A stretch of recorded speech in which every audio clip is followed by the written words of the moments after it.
Hello and welcome everyone this afternoon in the Netherlands. It's almost, well, it's actually 1:30 p.m. over here, and I'm really happy to announce to you that we have a really interesting speaker, David Orban, who is ready to start presenting. David is an author and investor, and he's the founder of the Network Society, who studies decentralization, the consequent to exponential and jolting change. And jolting change is a definition that he came up with. So he will tell you all about it. That invests in startups that are pursuing disruptive innovations. Give a warm welcome to David Orban. Hi, Nick. Thank you very much for having me. And I am looking forward to addressing some really important issues of our world. For the past 10,000 years, technology has been fundamental for addressing and helping the progress of human civilization.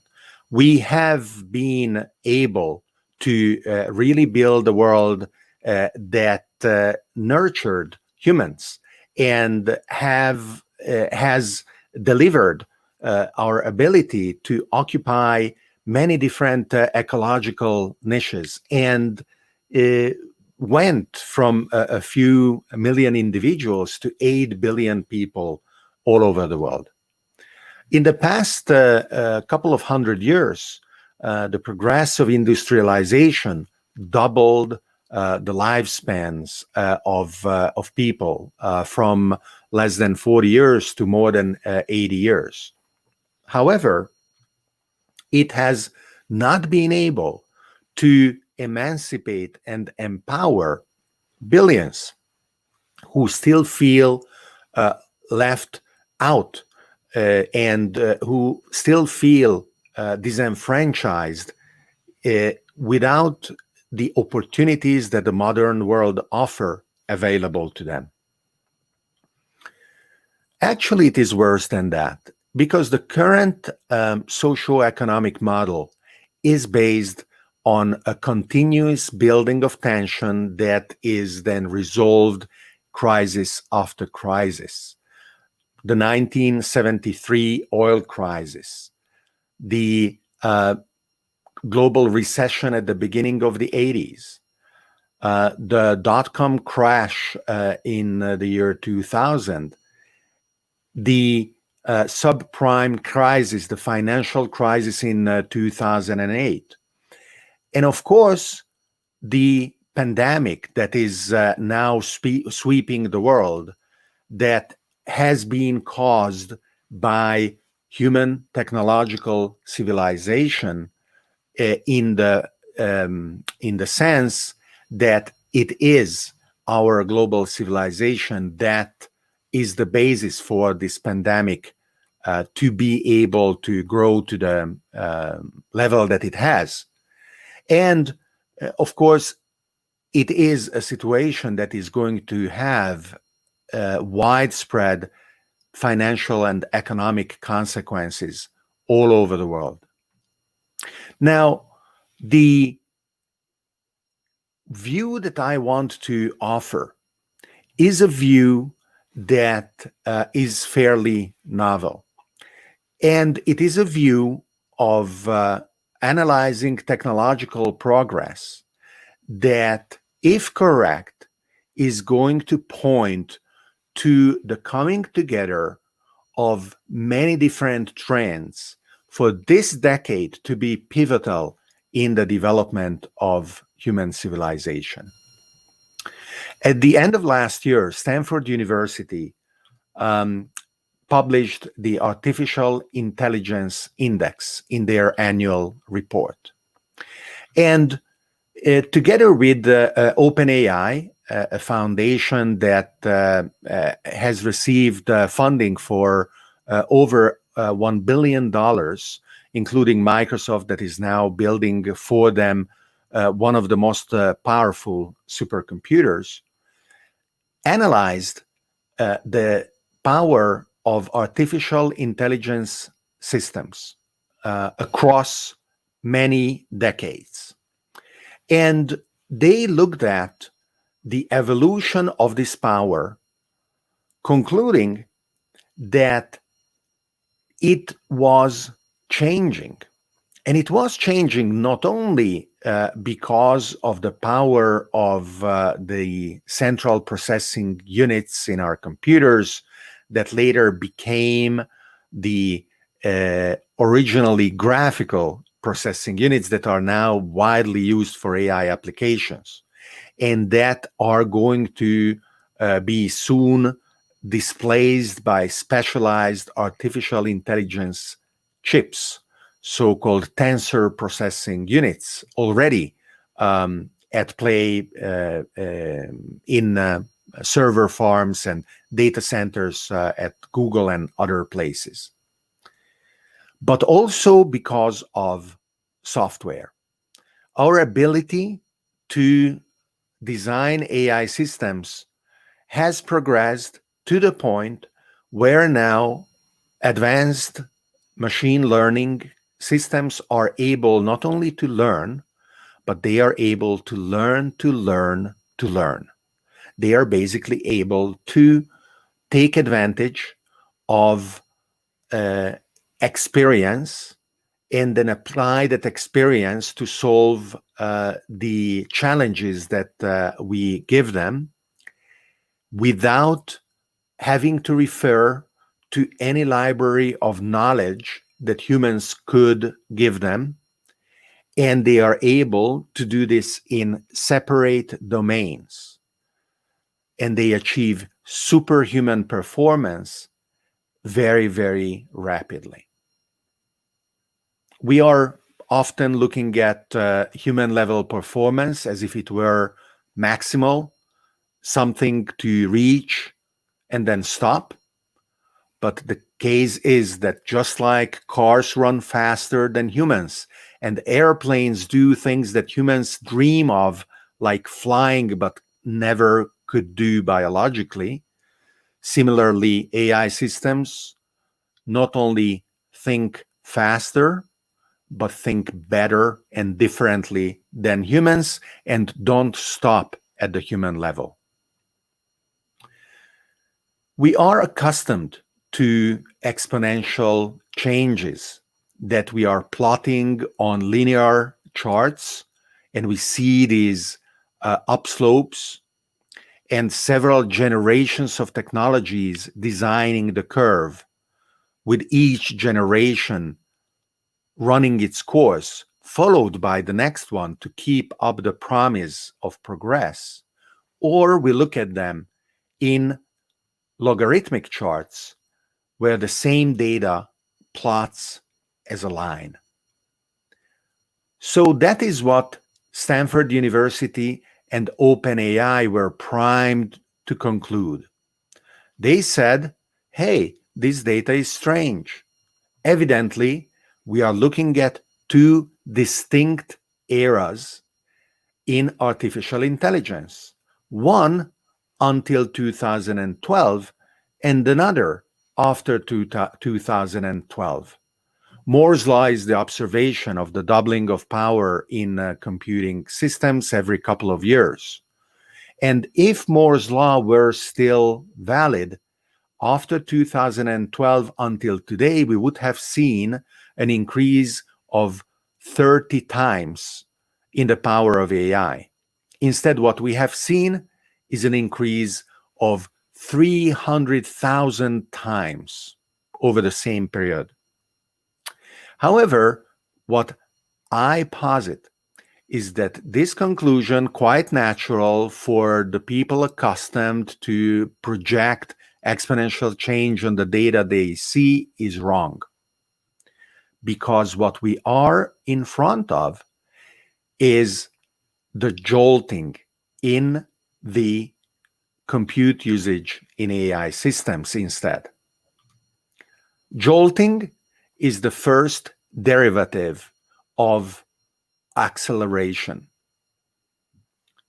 When you move, you can move at a constant velocity, and then your acceleration will be zero. or your velocity can increase, and then your acceleration will be a given value.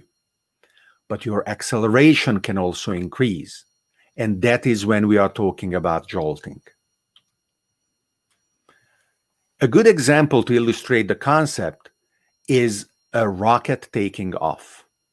Imagine the engine going at full throttle and the rocket straining against the force of gravity. However, the rocket and its acceleration are proportional inversely with the mass of the rocket. And the vast majority of this mass is represented by the propellant on board. And as the rocket ascends, the propellant is consumed and ejected in order to create the reaction mass supporting the acceleration. The remaining mass diminishes, and the engines at full throttle are able to exert an increasing acceleration to the rocket taking off. The rocket is jolting. And just as a rocket is jolting and artificial intelligence is jolting, there are many other technologies that are characterized by increasing rates of acceleration. Photovoltaics and batteries that are going to change the equation of our energy systems. Self-driving electric cars that are going to fundamentally disrupt transportation. Artificial intelligence and quantum computing that are going to completely change how we think about what are the problems that are addressable and how we can solve them in usefully short periods of time. Each of these and others are in turn the defining fundamental technologies of vast economic areas in our society: energy, food, manufacturing, transportation, but also, of course, finance, security, learning, health. And these areas supporting human civilization are undergoing an unprecedentedly rapid change due to the jolting nature of the underlying technologies.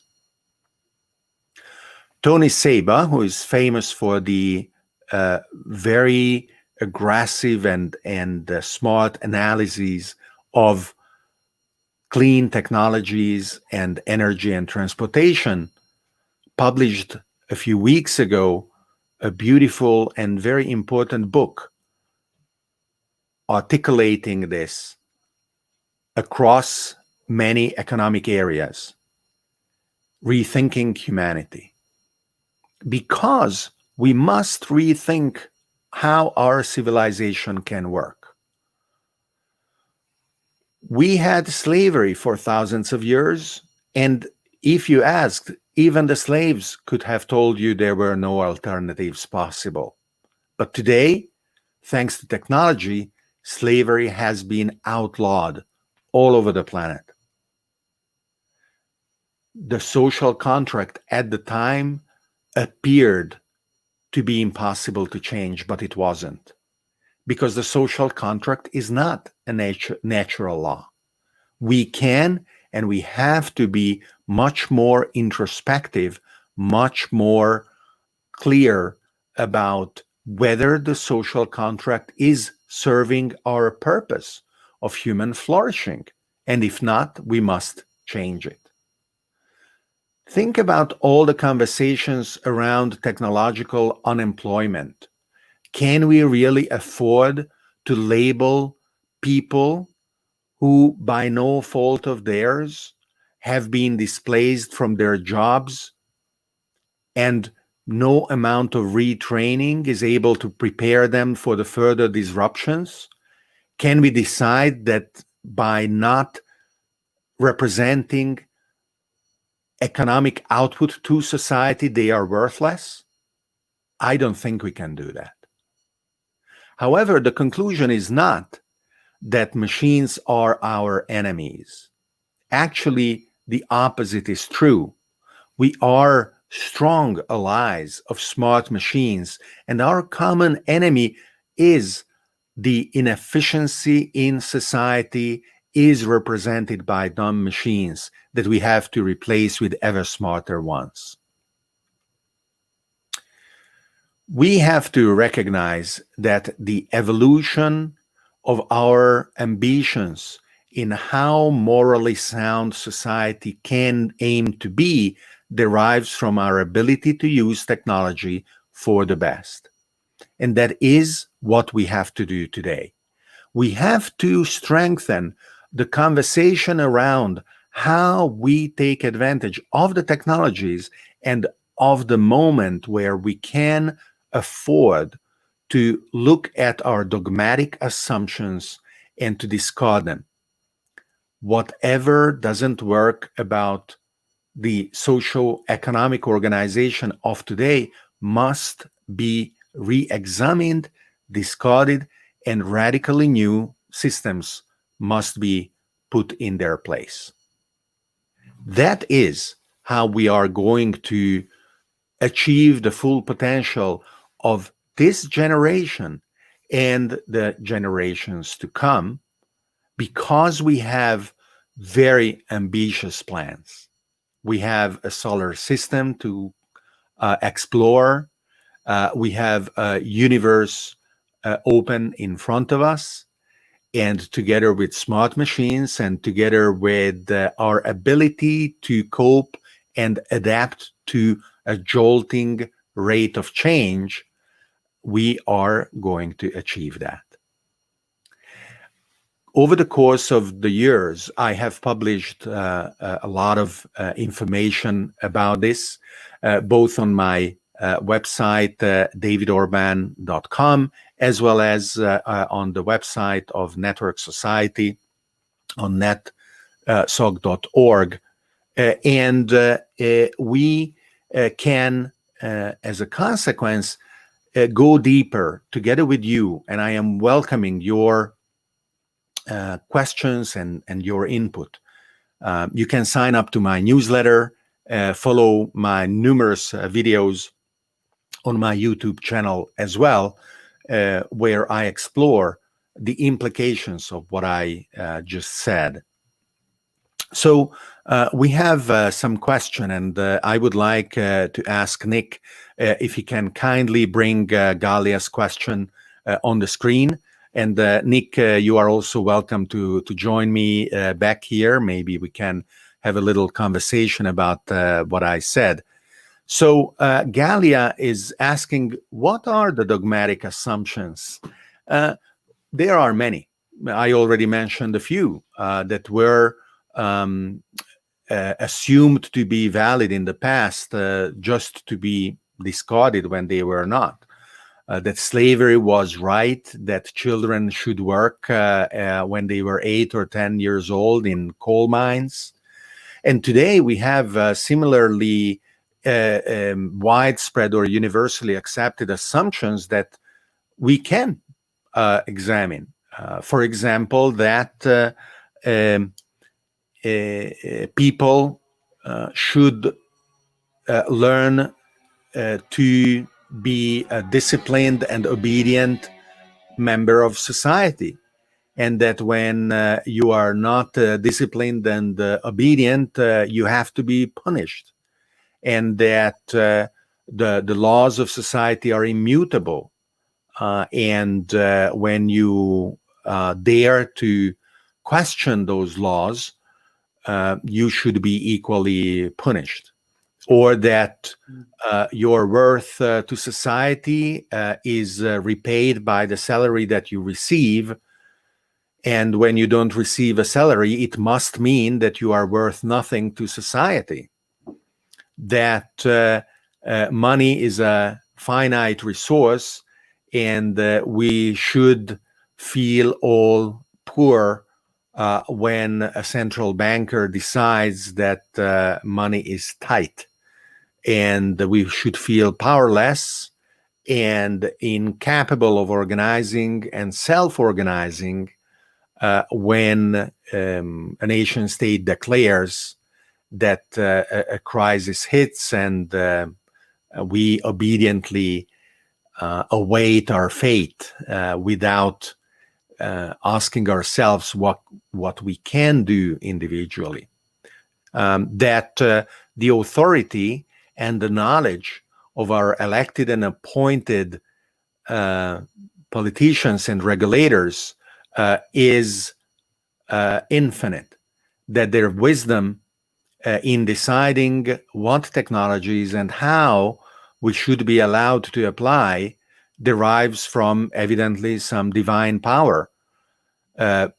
Otherwise, it is impossible to explain how they can be but wrong, which indeed they universally are, because all these technologies need a constant experimentation in order to understand their consequences.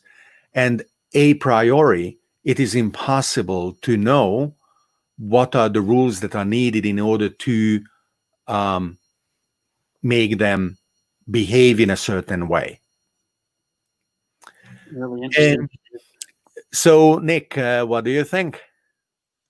I think it's a very interesting topic, and I think it has to do a lot with the momentum that we have right now, and the crisis that we have right now, to rethink our purpose. So rethink that: why do we work for a salary check? Why do we have been to school? And is it still something that should belong to us? Is it something that made us happy? So I think it's a very a relevant point for now, when people have some time to rethink this and have some time to experiment with it, as they have some free time now to think about it.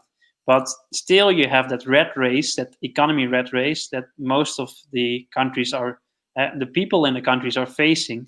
So I hope that they have found some space in their free time now to rethink that. Well, and I would hope, I should hope that the consequences of the pandemic are going to be that these analyses are going to be implemented rapidly at the level of individuals, communities, cities, countries, continents. You only go back to normal if what you define normal is optimal, but certainly whatever was before the pandemic was not optimal for the vast majority of humanity. So aiming to go back to normal should not be the goal. And we need to urgently assess what we should do instead. A simple example is how online education can greatly enhance learning without discarding the beauty and the value of in-person learning and the networks and the serendipity that physical proximity can create. But at all levels, but especially at university level, the ability to watch the lectures of your own professors instead of wasting your time and everybody else's time to do that synchronously in class is evident. And then once you watch the lecture at your own pace, you use the time together in order to go deep in Q&A, in doing interactive stuff, rather than just sitting back in your chair and trying not to fall asleep. Yeah. So that's I think we can talk about this for some more time. I'm really curious if there are any questions from the people watching from Facebook or from YouTube. Please leave them in the live chat, and definitely feel free to connect with David, because yes, I am very easy to find. Please follow me on Twitter at David Orban, or subscribe to my newsletter on davidorban.com, or subscribe to my YouTube channel, Once again, David Orban, and I will be very happy to keep the conversation going and interacting, because we do need a broad and deep understanding of how big the challenges are in order to have a chance of being able to proactively address them. Thank you very much, Nick, for having me, and good luck with the rest of the day, both on this session as well as on all the others that are going in parallel at Campus Party. Yeah, so feel free to join any of the other sessions, you too, David. We have over 1,800 speakers that are still lined up in 31 countries. For today, I think another 15 in the Netherlands. So feel free to zap and hop to other stages. I'm thanking you for this session, and we will stay in touch for sure. So I will see you soon somewhere else, maybe on another conference. But let's catch up, David. Thank you. Bye bye. Have a wonderful day. Bye bye.